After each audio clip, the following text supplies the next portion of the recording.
my friends, I'm Frankie and welcome to Club Foodie. Summer is here and it doesn't matter how old we are. We all like to enjoy a nice cold treat. It can be ice cream, a milkshake, slush, farcical, and so on. In Italy, they have their own, like gelato, semifreddo, stracciatella, and of course, granita, which is ice crystals made from fruit juice. Or, in this video, espresso. Yeah. In today's episode, I'll show you how to make my Granita di Caffè con Panna. If you are a coffee lover, then you'll really enjoy this recipe. It's easy to make, plus a nice way to enjoy espresso in frozen form. I put a slight delicious twist on it, making it even better. So my friends, let's get cooking. In a small saucepan over medium-high heat, we'll add water and vanilla sugar, which you can get this homemade recipe by clicking on the top right corner of your screen. We'll stir until the sugar is dissolved, and if you see a few black specks, it's from the vanilla pod. As soon as the sugar is melted, and it won't take that long, we'll remove from the heat and then add freshly brewed espresso coffee, as well as Grand Marnier. It's optional, but highly recommended. We'll also add pure vanilla extract. We'll stir the ingredients very well and let it cool off for about 10 minutes.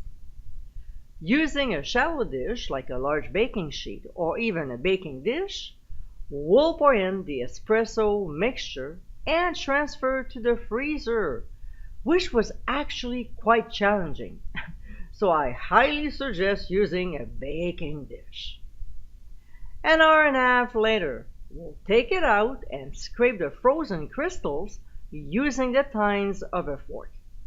We don't want to take too much time to do this, especially if it's a hot day.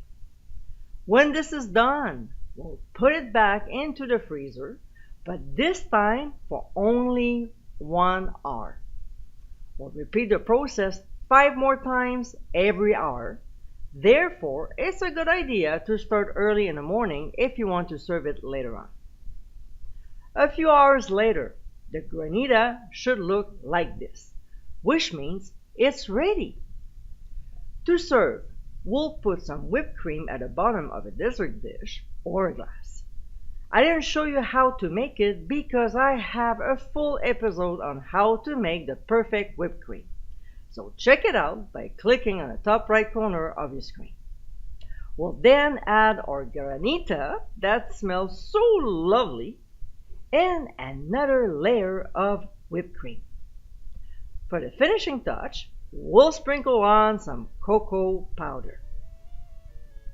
And my friends, this is our Granita di Caffè con Panna. Deliciously refreshing, this is a perfect cold treat to enjoy this summer. It's easy to make, elegant, and unique. With a couple tasty twists, this flavorful Italian recipe is certainly a keeper. I hope you give it a try soon, and be sure to visit clubfoodie.com for ingredient amounts, directions, and more info. Until next time, my friends, bon appétit!